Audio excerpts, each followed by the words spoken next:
During a tornado, my family deliberately left my husband and son behind because they didn't deserve a seat next to family.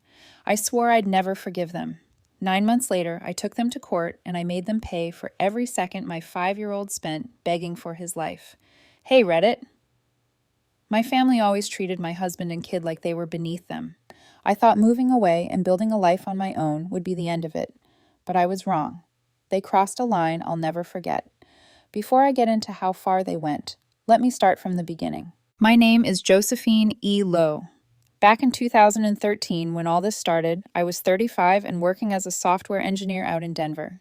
My husband, Albert, who's 32, is a nurse.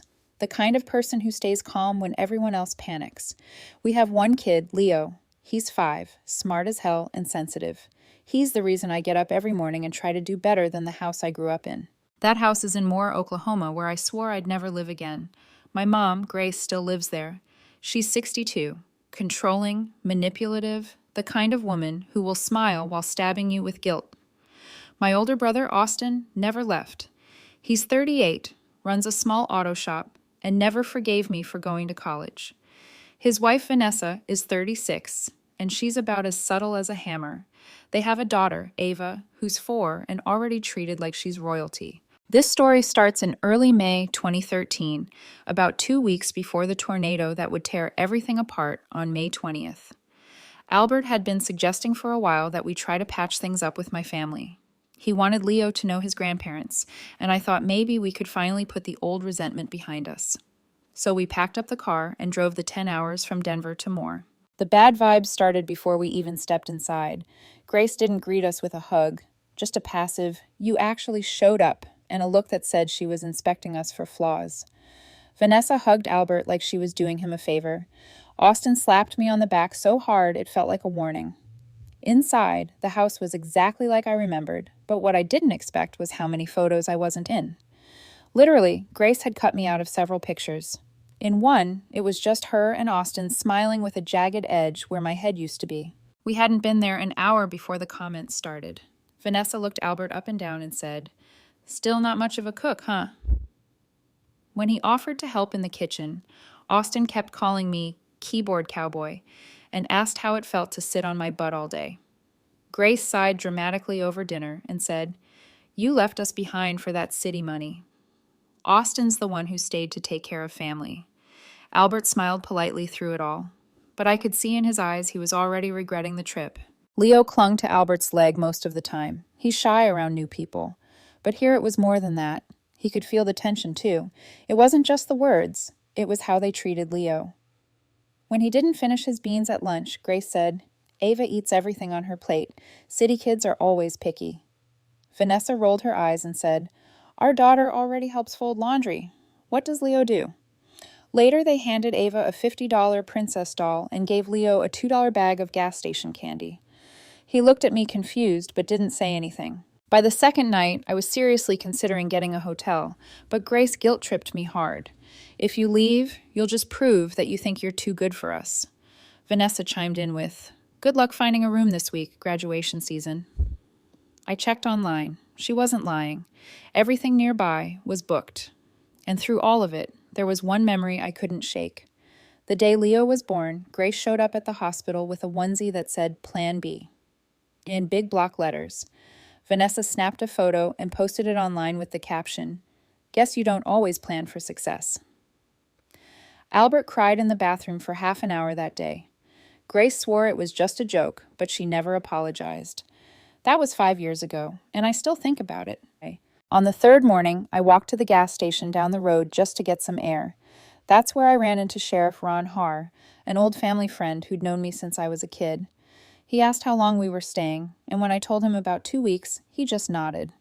Then he mentioned something about how tornado season was starting to heat up. "Weather's been acting up lately," he said, "but nothing too wild yet." I remember thinking how normal it all felt at that moment. I had no clue that in less than 2 weeks, this town would be ripped apart, and that same family who treated us like dirt would do something I could never forgive. The morning of May 17th, 3 days before everything would change forever, I was sitting at Grace's kitchen table, scrolling through emails on my phone, when I saw the subject line that made my stomach drop. "Urgent deployment blocker. Need you. ASAP." Our company had been preparing a massive software rollout for a major client. If it failed, the contract and possibly a good chunk of my job could be on the line. I'd been confident I could handle everything remotely, but this wasn't something that could wait. My manager wanted me in Denver by that evening. I stepped outside to make the call. Albert followed, squinting into the morning sun. "Is it bad?" he asked. "Yeah," I admitted. "They need me back for a couple of days. I'll leave tonight and be back by Monday evening at the latest." He looked disappointed, but not surprised. "Do what you need to. We'll be fine here," he said. He always said that, even when I knew he didn't fully believe it. I checked the weather on my phone before deciding. It showed scattered thunderstorms and a slight chance of severe weather, but nothing unusual for Oklahoma in May. I asked Albert if he wanted to come with me, but he shook his head. "Leo's finally warming up to your mom a little, and Ava's been playing with him more. We'll stick it out." "All right, I said. "I'll leave a few things just in case." That afternoon, I scribbled down a list of emergency numbers on the fridge. Sheriff Ron's direct line, the nearest storm shelter address, and a family friend's number across town. I also charged a backup power bank and left it in the kitchen drawer. It felt unnecessary, but it made me feel better. Austin came in from the garage as I was packing my laptop bag. He leaned against the doorframe with that smirk I've hated since we were kids. "Heading back to your big city castle already?" "Just for 2 days," I said. "Work emergency?" He nodded, then changed the subject in a way that wasn't really a change. "Mom mentioned you send her $300 a month." He let the sentence hang, waiting. "Yeah," I said. "That's what we agreed on." "Doesn't go far, you know. I cover her groceries, bills, yard work. Wouldn't kill you to step it up a bit."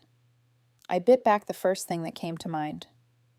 "I'll think about it," I said flatly. There was no point in arguing. He didn't care about the money. He just wanted to remind me that he was the one taking care of Grace while I was off making money. Vanessa walked in just in time to throw another jab. "Albert, you don't really cook, do you? I mean real food, not that quinoa stuff." She laughed like she'd told a joke, but Albert's smile didn't reach his eyes. "I cook," Albert said calmly. "I just don't cook the same way you do." Vanessa leaned closer. "That's probably why Leo's so picky. Kids need to be raised with some discipline and structure."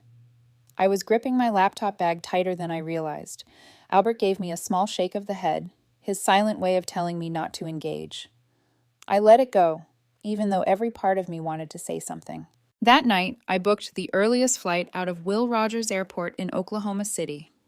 Albert drove me there in the old SUV Grace let us borrow. Leo was quiet in the back seat, staring out the window. I turned around and promised him I'd be back in 2 days. "Be good for Dad, all right?" "Okay," he whispered. "Can you come back faster?" I smiled, though it hurt. "I'll try." At the airport, Albert walked me to the security line. "I'll call you if anything happens, Bacon," he said. "Text me updates every few hours if you can." "I will, and don't stress. You'll be fine." I believed him because I needed to. We hugged, and I kissed Leo on the top of his head before walking through the gate. I remember turning back once more and seeing them wave. Albert looked steady and calm, the way he always did when things felt uncertain. The flight was quiet. I landed in Denver around 9 at night and went straight to the office. The next 48 hours were a blur of late nights and problem solving. Every time I checked the weather, it still said the same thing. Scattered storms, maybe a watch or two, nothing I hadn't seen a dozen times before. On May 18th, Albert texted me a picture of Leo and Ava playing with blocks. On May 19th, he said Grace had made Sunday lunch and things were fine. That night, I finished the last of the deployment fixes and started browsing return flights for Monday morning. I couldn't wait to get back. What I didn't know was that while I was packing my laptop bag to go home, the conditions over central Oklahoma were changing faster than anyone expected, and in just 24 hours, everything I thought was fine would become a nightmare. I wasn't in Moore when it happened. I was still in Denver finishing the last pieces of a deployment and planning to fly back that night. Everything I'm about to tell you is what Albert told me later. Some of it over the phone in broken sentences, some of it in the hospital waiting room days later, and some of it months after when he could finally talk about it without shaking. He said the first tornado siren cut through the afternoon like a scream. It wasn't the usual warning. the kind that people in Oklahoma shrug off. This one was long, sharp, and terrifying. Leo ran into the kitchen holding his stuffed dinosaur, eyes wide. "Mom, is it a big one?" he'd asked. "I'm not sure," Albert told him, "but we're going to be ready." He started grabbing whatever he could. Leo's medicine, water bottles, snacks, IDs. He yelled for everyone to get into the bathroom or a closet. The TV was already showing the worst-case scenario, an EF5 tornado heading straight for more. And while he was panicking, Austin and Vanessa were in the garage loading their truck. Albert told me he thought they were preparing to evacuate too until he saw what they were packing. The big flat-screen TV, Vanessa's designer bags, boxes of clothes, even Grace's antique china set. "Are you serious?" he yelled at them. "We have to leave now. This is a confirmed EF5. Austin didn't even look at him. "Calm down," he said. "It's Oklahoma. Warnings happen all the time." "This isn't just a warning," Albert shouted. "It's coming straight for us." "We are going," Vanessa said, slamming the tailgate. "We're taking what matters." "What matters is my son," Albert said. "What matters is your nephew. You can buy another TV." Vanessa rolled her eyes. "You city people panic over everything. That TV cost $2,000. These bags are worth more than your whole wardrobe."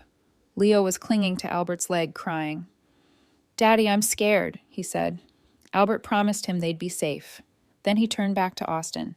"There's space in the truck. Please just let us come with you," he begged. "There's no space," Austin said flatly. "We've got the safe, Mom's stuff, Ava's car seat." "I can hold Leo on my lap," Albert said. "We don't need seats." Vanessa scoffed. "Ava needs her space.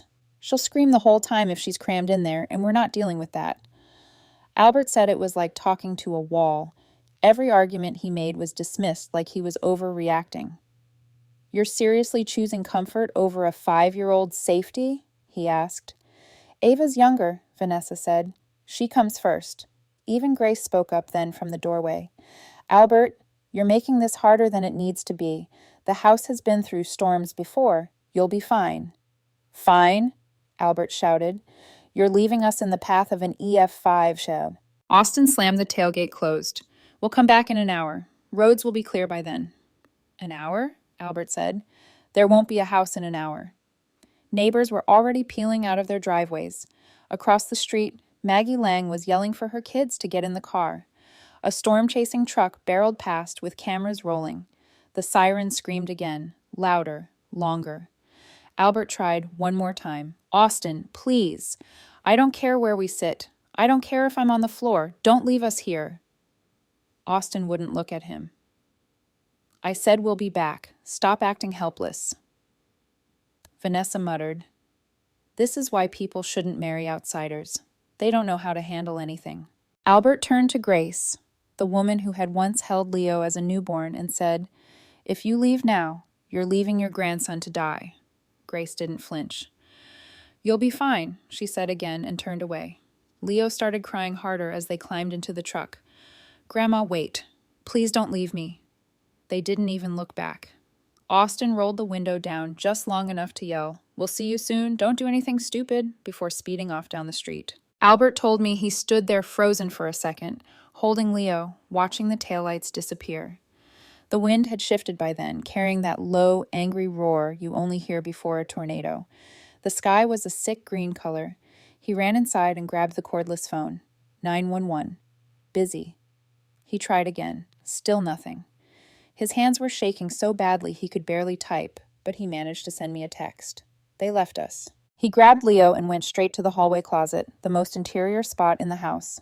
No windows, 3 walls between them and the outside.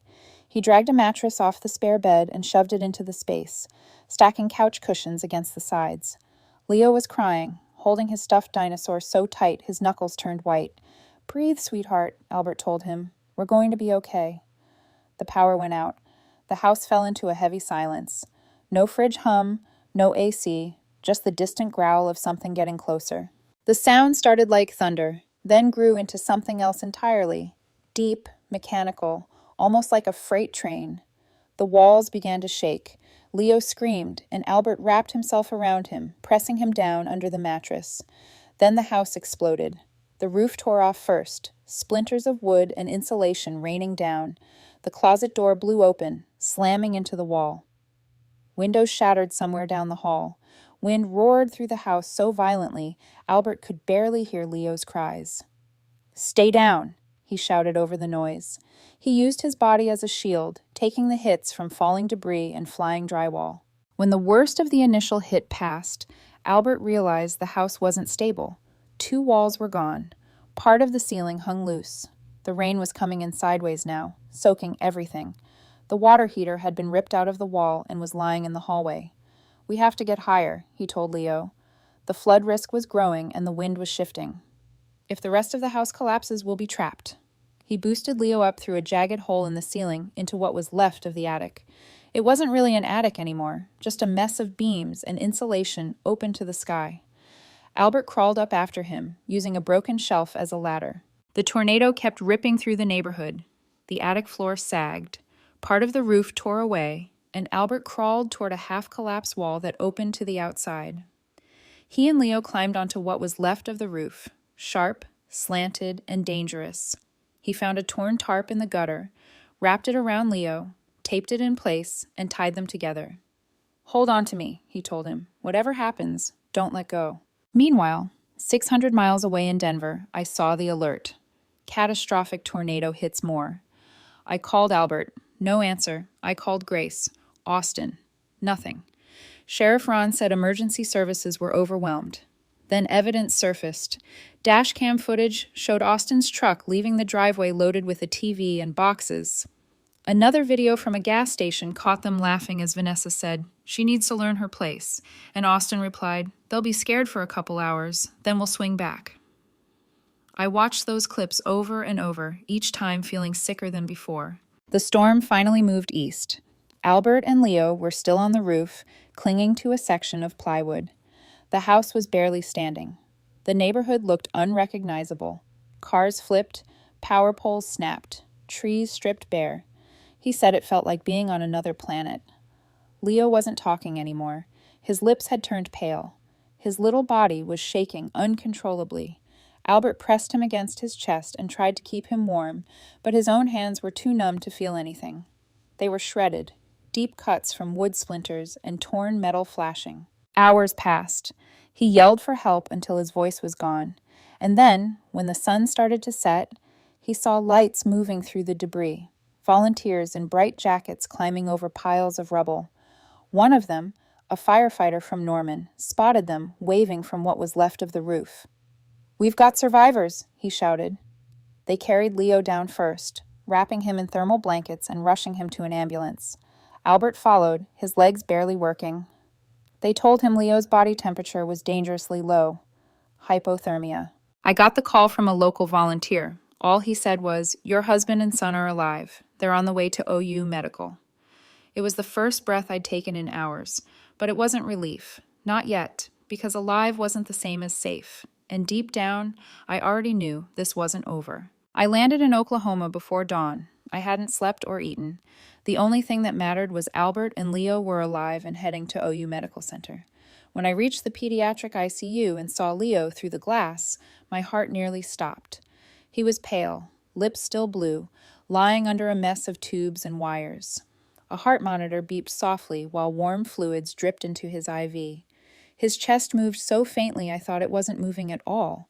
Albert sat beside him, still in the clothes he'd worn on the roof, hands bandaged and eyes hollow. He didn't say a word when he saw me, just stood and held on tight like letting go would break us. Dr. Sloan Reeves, the pediatric trauma specialist, stepped in. "Your son is stable," he said. But it was close. His body temperature was 88.2 by Gfne, severe hypothermia. Another hour and the outcome might have been very different. I nodded, but the words didn't really land. I just stared at Leo's little hands resting on the sheets. They looked too still. "We're warming him slowly," Dr. Reeves continued. "We don't want to shock his system. There's a risk of complications, arrhythmia, organ damage, neurological issues. But so far, we're not seeing signs of permanent damage. He's a strong kid." Albert finally spoke, his voice small. "He wasn't responding on the roof. I thought I lost him." Dr. Reeves rested a hand on his shoulder. "You saved his life. You kept him above the water. You got him to the roof. Without that, we wouldn't be here." Later that morning, Sheriff Ron Harland came by the hospital. He looked exhausted. I'm sure he'd been working nonstop since the tornado hit, but he was direct. "I talked to Austin and Vanessa," he said. "Their story doesn't add up. They're telling people they tried to come back, but the roads were blocked. But according to multiple witnesses, they left at least 30 minutes before the worst of it hit. They had time." He took out his notebook. Also, a neighbor, Maggie Lang, turned over video from her doorbell cam. It shows the argument in the driveway, clear as day. Storm chaser Laura Jimenez has dash cam footage of them driving off with a truck full of stuff. Timestamp proves they left early. And then there's the gas station video. A customer at the Valero caught them on camera after they left, laughing and talking about how you and Leo needed to be scared. Full audio. I clenched my fists so tight I felt my nails cut into my palms. Albert sat quietly, staring at the floor. "Josephine," Ron said carefully, "you've got enough here to press charges if you want to. It's not just negligence. It's reckless endangerment. Child endangerment, too." Albert looked up at me then, and I'll never forget his eyes. Tired, broken, but still full of fight. "Please," he said. "I already planned to," I answered. That afternoon, Albert told me everything he hadn't said over the phone, every detail of what happened after they left. He described the way Vanessa laughed while loading handbags into the truck, the way Grace said, "You'll be fine," and turned away, the way Leo begged his grandmother not to leave him. He told me about the house ripping apart, about crawling into the attic, about duct taping a tarp to his body so Leo wouldn't blow away, about watching Leo's lips turn blue and thinking he was holding his dead son in his arms. I didn't interrupt. I just listened, because every word needed to be said and remembered. When he was done, I stepped out into the hallway and made a call to Harper Quinn, a lawyer I'd worked with once in Denver. I explained what happened, what evidence we had, and what the sheriff had told us. Harper didn't hesitate. "That's enough for a civil suit," she said, "and possibly criminal charges if the DA wants to pursue them. Start sending me everything, the videos, the police report, hospital records. We'll build the case." The next few days were a blur. Albert was treated for deep lacerations on both hands. He needed several stitches and had to take antibiotics to prevent infection. He barely left Leo's side. I didn't either. Leo's recovery was slow but steady. By the end of the week, he was breathing on his own and starting to wake up more often, but the trauma was there. Even half awake, he'd flinch at loud noises. Once, when an alarm beeped on a monitor, he started crying and mumbling, "Don't leave me." Albert had to climb into the bed and hold him until he calmed down. We didn't talk much about Austin, Vanessa, or Grace during those first days. Every time their names came up, Albert's body would tense. I didn't blame him. I felt the same. The anger sat in my chest like a weight, heavy and cold. But I knew it wasn't enough to just be angry. We had to make them answer for what they did. And as Leo's heartbeat steadied and the color returned to his cheeks, I made a promise to myself and to him that they would. They had left my husband and son to die, and I was going to make sure the law treated it exactly that way. It was February 2014, almost 9 months after the tornado, when the lawsuit finally reached court. By then, Leo was physically recovered, but storms still terrified him. He clung to Albert whenever thunder rolled. Nights were still hard. He'd wake up crying, asking if Grandma would leave him again. Albert was in therapy too. But the nightmares hadn't fully stopped. Grace, Austin, and Vanessa's lives had changed too. Austin's shop lost clients. Vanessa was fired from her job, and Grace barely left the house. Neighbors ignored them, and people they'd known for decades turned their backs. But despite all that, not one of them ever apologized. 2 months before trial, Sheriff Ron set up a mediation meeting. Albert and I walked in and found them already seated. Grace started. "I didn't know it'd be that bad. I thought the house would hold." "You thought," I said. "You left a 5-year-old in the path of an EF5 because you thought it'd be fine." Austin shifted. "We panicked. We were going to come back." "Stop," I cut him off. "I heard the audio. You laughed. You said they needed to be scared." "It was a stupid thing to say," he muttered. Stressed. "My son almost died. My husband had to smash through a ceiling to save him." Vanessa folded her arms. "I protected my daughter. That's what any mother would do. I don't regret that." Albert finally spoke. You left my son to die. You watched us beg and still drove away. None of them answered. I stood. See you in court. The trial began. The courthouse was packed with reporters and locals. Grace looked like she'd aged a decade. Austin kept his eyes on the table. Vanessa sat stiff, pretending not to care. Our lawyer, Harper Quinn, opened by saying, "This isn't about a natural disaster. It's about choices to belittle, humiliate, and abandon. Choices that almost killed a 5-year-old boy." Then the evidence started. Maggie Lang's doorbell footage showed Albert begging them not to leave. Austin said, "We'll circle back." Vanessa walked by carrying handbags. Then Laura Jimenez's dashcam footage played, silent but devastating. The camera panned across Austin's truck, pulling out of the driveway, beds stacked with a flat-screen TV, boxes, designer bags. The timestamp was key. They left 28 minutes before the tornado touched down. Plenty of time to evacuate. Plenty of time to come back. But the worst was the gas station video. Grainy security footage from the Valero on 4th Street. Austin and Vanessa standing by their truck, loading more items. Windows down, both smiling. Then the audio kicked in, crystal clear. Vanessa's voice. She needs to learn her place. Maybe this will do it. Austin laughing. They'll be scared for a couple hours. Then we'll swing back. The courtroom went dead silent. Sheriff Ron testified that evacuation routes stayed open for 45 minutes. They had time, he said. They just didn't go back. Dr. Sloan Reeves described Leo's hypothermia and how close he came to dying. 2 more hours, he said, and we'd likely be talking about a funeral. Albert's testimony was the hardest. He described the roof tearing off the attic, taping a tarp around Leo, and holding him as his body went limp. When Harper asked what Leo said afterward, Albert whispered, "He asked if Grandma didn't love him anymore." Jurors wiped their eyes. The defense tried to minimize everything. Austin said he panicked. Grace claimed she trusted the house. Vanessa said she did what any mother would do. None of them apologized. The jury deliberated for less than 3 hours. The verdict: Austin and Vanessa were liable for reckless endangerment, child endangerment, and intentional infliction of emotional distress. Grace was liable for reckless endangerment. They were ordered to pay damages, complete 250 hours of community service, disaster relief work, specifically, and stay away from Albert and Leo for 3 years. When the judge read the verdict, I didn't feel triumph, just relief. For months, we'd carried anger and betrayal with us. The ruling didn't erase what happened, but it proved it mattered. It wasn't just family drama, it was wrong, and now it was recognized as such. We walked out of that courtroom, hand in hand. Reporters shouted questions. Cameras flashed, but I barely noticed. For the first time since that day in May, it felt like we had taken something back. Not revenge, not closure, but the certainty that what they did would never be forgotten or dismissed. Oh, and I stopped sending Grace that $300 a month the day I landed in Oklahoma. Austin could cover her bills now. I was done paying into a family that tried to kill mine. It's been a little over 2 years since the trial ended, and life looks very different now. We're still in Denver, still in the same little house with the maple tree out front. But the people inside that house, especially Leo, aren't the same as they were before that tornado. He's 7 now. He's in 2nd grade, obsessed with dinosaurs and space, and can read anything you put in front of him. But the storm still lives in him, even if he doesn't talk about it much.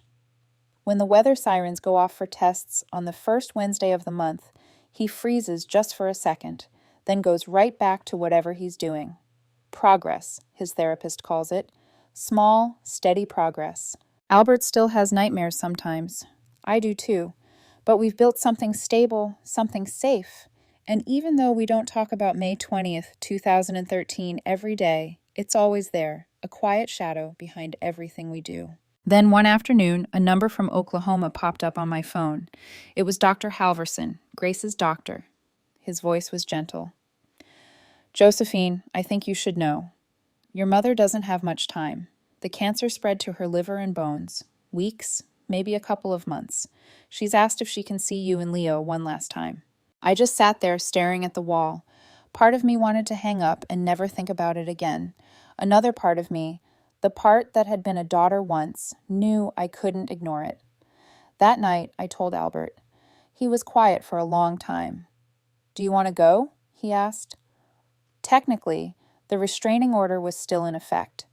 We had about 6 months left on it, but I wasn't about to let a piece of paper stop my son from saying goodbye if he chose to. I'd deal with the legal fallout if it came to that. It never did. "I think I need to," I said. "Not for her, for Leo." Albert's eyes were wet when he finally answered. "I can't go. I'm not ready to see her, not after everything." "I understand," I said. And I did. I would never ask him to carry that weight again. We booked flights the next day. Leo was quiet when I told him where we were going. "Are we going to Grandma's house?" he asked. "No," I said. "She's in a hospital now. She's sick. She wants to see us." He looked down at his hands. "Does she still not like me?" The question hit harder than I expected. "I think she wants to tell you she's sorry," I said, "and maybe you can tell her how you feel too." A week later, we walked into a hospice room in Moore. Grace was barely recognizable. Her hair was completely white, her face thin and pale. When she saw us, tears started rolling down her cheeks. "Leo," she whispered, voice trembling. "I'm so sorry. I'm so sorry." Leo stayed behind my leg, holding on tight. I knelt down next to him. "It's okay, buddy. You can say what you want to say." He took a few small steps forward, still clutching my hand. "Do you love me?" he asked quietly. "Or did you only love Ava?" Grace broke then. She sobbed, clutching at the sheets. "I love you. I always loved you. I was selfish and cruel, and I will regret that until the day I die." Leo stared at her for a long time. Then, in a voice that didn't sound like a little kid's anymore, he said, "You did something really bad. But I don't want you to go while I'm mad at you. I forgive you." I don't think I've ever seen anyone cry the way she did after that. She asked to hold his hand, and he let her. We stayed for about 20 minutes. Leo told her about school, about the dinosaur book he was reading. When we left, she whispered, "Thank you," over and over again. She passed away 2 weeks later. Albert didn't come to the funeral, and I didn't expect him to. Leo and I stood a little apart from the crowd. It was a small service. Most of the town hadn't spoken to her in years. When it was over, I was about to leave when Austin walked up. He looked different, thinner, older, tired in a way I recognized. "Josephine," he said quietly, "I'm not here to make excuses.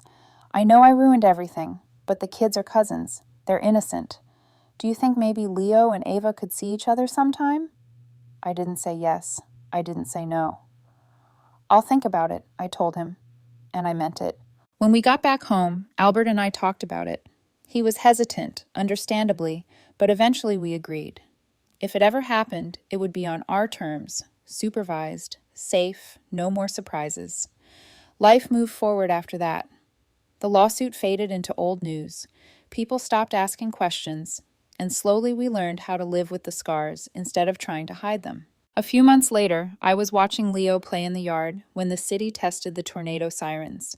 That sound still makes my stomach tighten. I looked over at him, ready to comfort him if he froze. And he did, just for a moment. He stopped, looked up at the sky, then went back to kicking his soccer ball like nothing had happened. That's when it hit me. Forgiveness doesn't mean forgetting. It doesn't mean trust magically returns or that the pain disappears. It means choosing not to let the worst parts of your past control the rest of your life. Maybe someday Leo and Ava will meet again. Maybe they'll build a new kind of bond. Maybe they won't. I'm okay either way, as long as my son knows this one truth. The truth I wish I'd learned sooner. Family isn't the people who share your blood. It's the ones who stay when the sky turns black.